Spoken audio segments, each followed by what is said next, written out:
How to fix Windows 11 not showing up in Windows Update settings.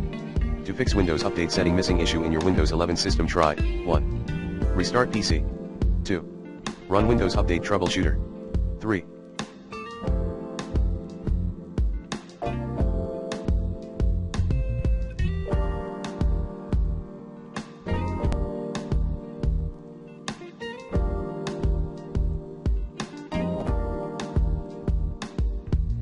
Check if you use the pause updates option. 4.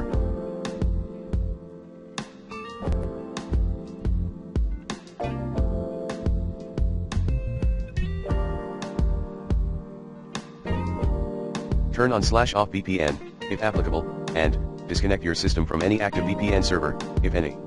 5. Go to computer /key_local_machine/software/Microsoft/Windows self-host/applicability in registry editor. Set brand name as beta. Set content type as mainline. And set ring as external. 6.